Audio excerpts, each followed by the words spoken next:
3, 2, 1.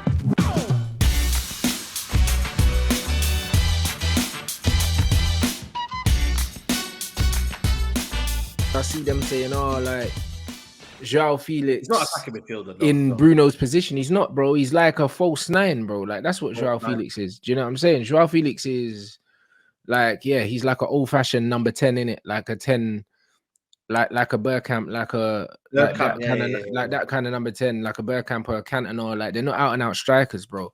Do you know what I mean? They're like a 9.5. Kind of type. Exactly, they're 9.5. Do you know what I mean? Yeah, like yeah, 9.5, like old school. Like if they played in a 2, they would play off the big man. Do you know what I mean? And that's just that's his best position, bro. But he's a striker in it, but he's a creator. So if you look at it, yeah, this is the way I look at it right now. And people say, "Oh, it's not worth it for 6 months." 6 month, 8th-month loan deal, 8 million loan deal, which again, that's not a lot of money. Then you got the Ronaldo wages as well included. And it's not going to cost 500 grand a week. He'll cost maybe 350 max. 16 million. But you got to realize, yeah, you have to you're creating a relationship between him and the club, yeah. So say now we win a trophy, we get top 4, we win a trophy, maybe even he's not going to want to leave. Exactly. He's going to be thinking, you know what? I like this place, you know. I like the manager. I like what they're doing here.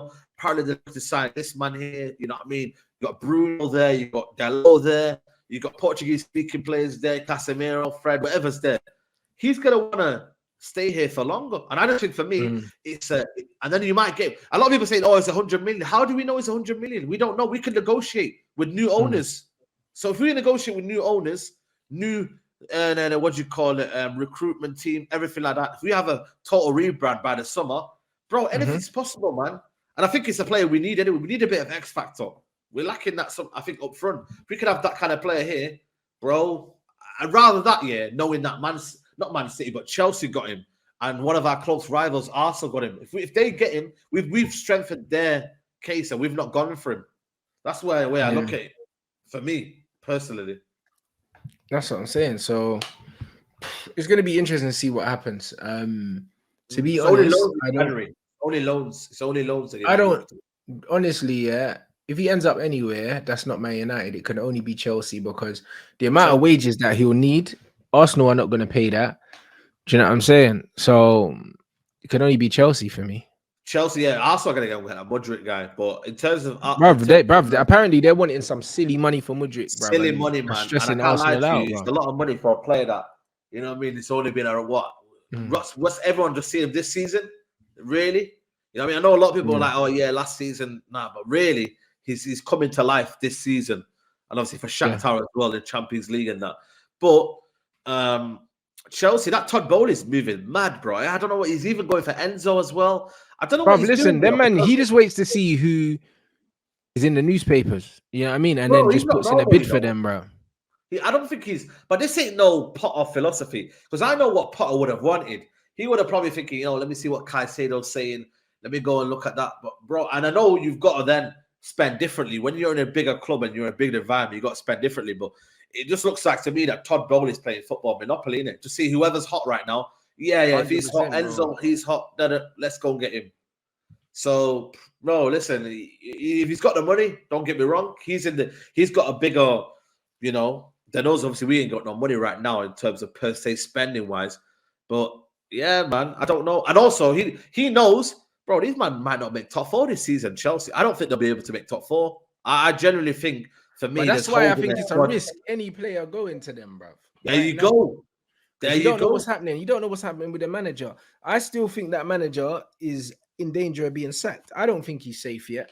Do you know what I mean? I think if he has a few bad games, bro, do you know what I mean? Todd's going to be, bruv. You know what I mean? The trigger finger's going to start itching, my G. Yeah.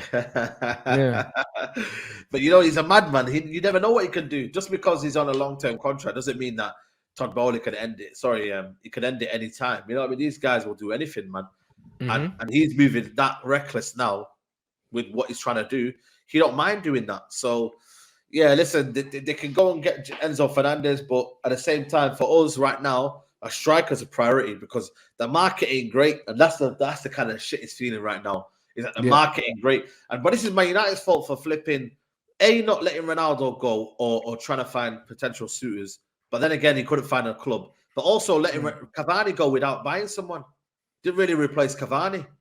If you're really deep in it, didn't really replace with Cavani. So we didn't, but that's what I mean. We need a proper striker. Do you know what I'm saying? That's what we need. That's exactly what we need. So I'm with Ten Hag, saying that we need a striker. I like the way he's reiterated it's a striker we need. And yeah, bro, like I have faith that the manager is gonna bring in what we need, bro. He hasn't brought in anything that we don't need. Yeah, there you go. That's what I'm trying to say. So everything that he's given us at the minute right now has made sense. You get me? Because Casemiro's fitted in. You know what I mean? Malacia's coming, been solid. You know, Eriksen's been vital part into what our midfield has done. You know, people need to lay off Anthony as well, man. I've seen a lot of talk last night. Even today, I was on a sort of podcast. I was like, yo, my man, just relax, man. You know what it is, yeah? To be honest, the majority of the Anthony slander, yeah, I would like to think, yeah, that is rival fans just chatting shit. But obviously, there are stupid Man United fans that are jumping on a bandwagon, which is silly. We won the game 3-0, yeah? Dwelling on the fact that a player had a bad game, bro, that's not important. Players can have bad games, bro. Do you know what I mean? Fact. Like, that's just what it is. So I don't even know. I don't know what the problem is. There's not a player that I've ever seen play for this football club that hasn't had bad games.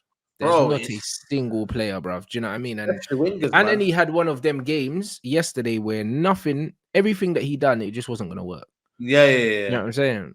100%. So it's one of them ones where like people that don't understand football, yeah, get onto Anthony. And to be honest, most of the Man United fans don't know shit about football anyway, bruv. Like that's just what it is. Like they don't appreciate, real technicians. The only people that get love at Old Trafford, are just kick and run merchants, bro. You know them, man. It's like you can't not respect Casemiro because his class is so obvious, but also he's got that physical side to his game that English fans love anyway. They love a slide tackle. Do you know what I mean? Like this is what they fall in love with. They don't even love him for his technical brilliance or his reading of the game. They just love him because he slides and he fouls people, bro. Like that's all they see, bro. These men are idiots.